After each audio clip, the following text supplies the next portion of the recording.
Hey, what's up? Welcome to this new video. Today we're going to do something a little bit different. The Moxy Summit 2021 is coming up, so I just wanted to review the schedule with you guys, look at all the different webinars that are going to be included this year. There's a lot of them. It's going to be really good, and that way you can actually sign up for the webinar, the webinars for the summit as a whole.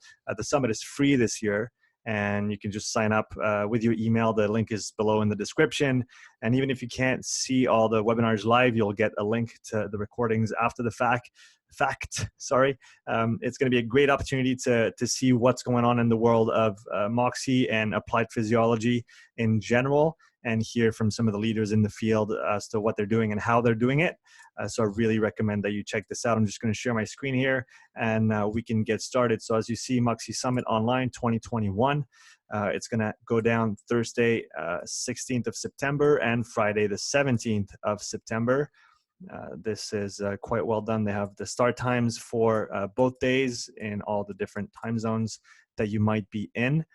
So Central Europe, which is where I am, so 2 p.m. start on the Thursday, and then 5 p.m. start on the Friday. If you're Pacific, if you're PST, it's going to be an early one on the Thursday. But again, like I said, all of the webinars will be recorded and available after the fact for free. I'll repeat that one because it is pretty cool. In previous years, except for last year, the previous years were you had to pay to attend those events. They were in-person events, so it's a little bit different. This year, again, like last year, it's online.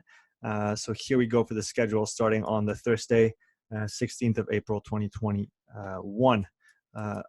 No, sorry, don't look at this. This is a mistake. Okay, I didn't pick it up before. The 16th of September, 2021 don't look at this. Okay, so opening remarks, 2 p.m. Roger Schmidt. So Roger is the CEO of Moxy. He's going to have a few words to say at the start. Then we have the main keynote for the first day, NIRS Practice and Principles by, I'm going to try and not mess it up, Takafumi Hamaoka from the Tokyo Medical University. Then we're going to have a Q&A after the fact with Takafumi and Roger as well. That's going to be right after the keynotes. Then we have the next presentation by Myriam Paquette from the Institut National du Sport du Québec, so the National Sport Institute of Quebec. Physiological demand of kayaking, effects of training on SMO2 and performance. Kayaking, something I've been interested in, given the upper body nature of the sport. See how we can apply. A lot of work has been done with the Moxys on low body, let's say, focused sports. If you think about cycling, rowing, running, we've seen obviously some upper body usage in climbing. And obviously there's many other applications, but it's going to be nice to see some applied tips and ideas around kayaking as a sport. Next, we have a speaker, probably someone from VO2 Master, modern integration of VO2, Moxy Core, and other sensors for endurance sport. Speaker to be announced. That's at 4 p.m. So 4 p.m. Central European time. That's going to be a really interesting one in terms of looking how the data interacts between the respiratory side and the muscle oxygen side. The core as well might bring some interesting aspects in terms of core temperature and how that plays in. I think that's really the future, is to have tools in order to quantify all aspects of the physiology of an athlete during a given effort, whether it's during a competition or even in training, and then trying to see how those interact and how we can improve things. So that's going to be an interesting one. Then we have Marek Miksa, who's going to present on device integrations. So again, another one that's in the same line of sight as the previous one, Moxy Super Sapiens, which is a constant glucose monitor, core, so for core temperature, VO2 Master, respiratory data. That's going to be an interesting one as well. Daniel Krumbach, we don't know what he's going to talk about yet, but we know he's going to talk, and that's a good thing. Daniel's somebody I've been looking up to in recent times, and I mean, I learned a lot from him. I've done many consultations with Daniel, and every single time I've come away with many practical implementations and ideas around the testing and around the training, especially, that is then recommended based on the testing. Daniel, who currently works for Pinoy, the portable metabolic analyzer like VO2 Master. And Daniel's been in the field for 25 years plus, has worked in many, many different sports at a very high level. He is a physio, he is a coach. He is currently the head of science and education, if I'm not mistaken, for Pnoe. So I'm not worried. No matter what he's going to present on, it's going to be great. So definitely don't miss this one. Then we have a little break. After that, we have pre-surgical assessment of skeletal muscle Near's response to walking and climbing a flight of stairs. So interesting to see the Moxy and Near's being used in a clinical setting. Gregory Peoples. Obviously, NIRS is actually used a lot in the medical field. If you go on PubMed and type in NIRS or near infrared spectroscopy, you're going to see the extent to which it is used for many, many different applications, which, again, I've said it over and over, but I think that's one of the strengths of the device. It's how versatile it actually is.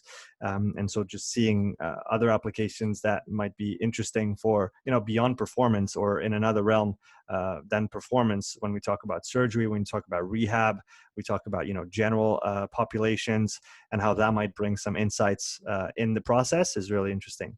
Then we have critical force, a sustainable metric to assess performance in rock climbing. Like I was saying before, NIRS has been used in rock climbing quite a bit. Can NIRS provide more insights by David Giles, if I'm not mistaken. So again, very, very interesting concept. Critical force, we got critical power, critical speed, all concepts that overlap just in different disciplines and different realms. There's a really interesting paper I read recently on critical power as a model and all its applications, its limitations as well, and the things that we don't understand yet. But I really think that's an interesting model to explore further. So it's good to see it applied to different sports rather than just the endurance sports. If you're interested in the paper, please just ping me in the comments below, and I'll make sure I'll dig up the title and provide you with that link. Then we have evaluating arterial blood flow limitation using muscle oxygenation and cycling power. Jem Arnold, I've been lucky enough to speak with Jem over the last few weeks and have some really good exchanges with him. He's in British Columbia, where I used to live, University of British Columbia, UBC, for those who know the place. So very much looking forward to what Jem has to present on. Like I said, I've been chatting with him and learning quite a bit from him recently. So can't wait for that presentation of his. Then we have the effects of static and dynamic stretching on muscle oxygen saturation in the rectus femoris by Carrie Elise. Again, I hope I'm not butchering too many of those names. So stretching, we've been talking about stretching forever, but what are the effects of different types of stretching on SMO2? That's going to be interesting. I'm actually quite interested in that, just to better understand what's going on. And we know the differences that we can see and the indications and contraindications in terms of stretching before, after, during certain times of exercise. And maybe if we see the side of the oxygen and what's going on there, maybe that can explain some of the things that we see in the research in terms of certain types of stretching that are maybe detrimental to types of training to do right after. So something to look into. Epigenetics and SMO2, Aldo Chiari and Gabriele Boldini. Epigenetics, so that's going in yet another dimension of health and performance. Very interested to see where that goes. Identifying aerobic threshold in testing and using Moxy to, sorry, I'll start again, I messed that one up. Identifying aerobic threshold in testing and using Moxy to use this in your daily training. Steve Neal. So again, just testing and then applying that in your training. I think really that's where the rubber hits the road. The Moxy is great for testing, but I really think in the next few years where the Moxy is going to excel is in quantifying training from the physiological side. Obviously, for certain applications, I don't think it's going to turn into like a GPS type device where everybody wears it all the time. But I do think that for certain types of training and certain types of adaptations and responses that we want to see, it can be really, really useful in training, especially for example, individualizing rest intervals and such. Next, we have the Friday. So again, it's not the 17th of April 2020. It's the 17th of September 2021. Opening remarks by Roger again. Then we have the first keynote, the balance of muscle oxygen supply and demand reveals critical metabolic rate and predicts time to exhaustion. Brett Kirby and Nike Sport Research Lab. Brett worked on the Breaking 2 project and many other Nike and such projects in the realm of very, very high performance. He recently published a paper by the same title of that keynote. Very, very good paper. I recommend that you go read it. And obviously having some live comments by Brett on the paper itself. I'm sure the research that they conducted, what they found, and what they hope to do with it in the future is really interesting. Again, I slowly see this side of critical power modeling and now the oxygen side are slowly, they're not going to overlap perfectly. They're not going to merge, but I do think I'm thinking more and more of the Venn diagram, if that's the term in English, and just see where they overlap. And I think that's, if we essentially, and that's, in research in general, when you come to the same conclusion from two very different starting points, you really reinforce whichever hypothesis you're working on, or the idea that you're working on.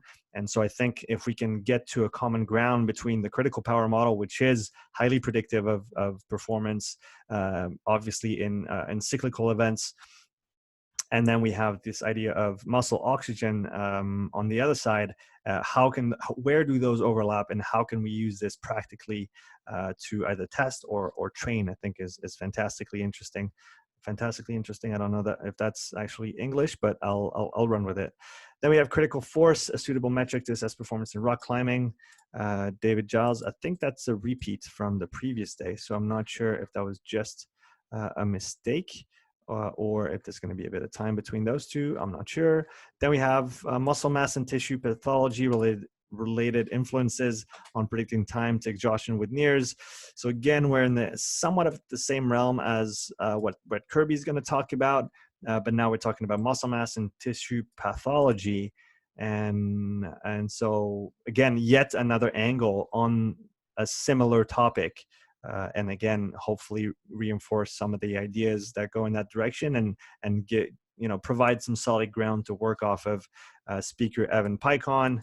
If you don't know Evan, go follow him on Instagram. Go sign up for his Substack. He's doing fantastic work documenting all his thoughts right now, especially through his Substack. It's free. There's a free version, there's a paid version, but go check it out nonetheless. Then we have high energy phosphates and NIRS by Kevin. I'm going to try this one. Maliseviski. Probably butchered that one. I'm sorry again. High energy phosphates. It's going to be interesting to see how NIRS can provide some insights on that side of things. Then we have some modeling metabolic parameters, a practical approach by Clemens Hess. And then that's going to be at 8 p.m. And to finish, we have three more. So again, there's a lot of webinars in that keynote. I think it's going to be super interesting. Then we have Moxy in the Field, Perf Pro, and VO2 Master, Richard Warden from Online Bike Coach. So again, mixing together Moxy, Perf Pro, which is a data collection software, if I'm not mistaken. I don't use it, so I can't comment, but I think that's what it is. Moxy and VO2 Master, you've heard those before. You can use them together, and he's going to show us how to do that in the field in a practical way. We have muscle O2 data from a 10-kilometer cycling time trial test following either TDCS. I am not actually familiar with that acronym, so you'll have to help me in the comments. What does that mean? Please help me. Using Halo Sport or sham stimulation in recreationally trained cyclists. So again, another applied idea using Moxy in cycling with a time trial by Terence Moriarty from the University of New Mexico. Then to end, we have NIRS observations during sleep post-intensive exercise. So again, another application of NIRS, kind of, well, still in the realm of performance, but kind of lateral or, I'll say lateral to or complementary to all the testing and the training. Okay, what's happening outside of those times, and that's super interesting. Daniel Erlacher, I believe that's how it's pronounced, but again, I might be butchering it. I'm really, really sorry for all the people that have butchered names today on this on this video from the University of Bern here in Switzerland. And then we finish with an extended Q&A for all the presenters and wrap up. So I think last time I counted, there was 20. If we take out the double, maybe 19. So there's at least 18 or 19 webinars that are going to be presented. Which is going to be really, really interesting. At least I'm really excited to. I've already signed up.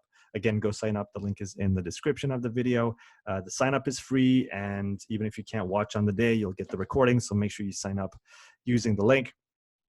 I'm really excited about this Moxy Summit. I've watched. I don't think I've watched all the videos of the previous summits, but I've watched all of the last year's summit, which again is free access. You can go and check it out, Moxy Summit 2020. This is about 14 really great presentations on there. I've watched all of those 2 or 3 times, and then the previous years I've watched most of them, and I've learned a lot. Especially if you're using Moxy or intending to use Moxy, it gives you a great base of practical applications for the tool. So here you go. That is it for today's video. Thanks for watching. Again, leave me a comment below. Which presentation are you most looking forward to seeing? And also help me with the few mistakes that I probably made in this video by commenting below.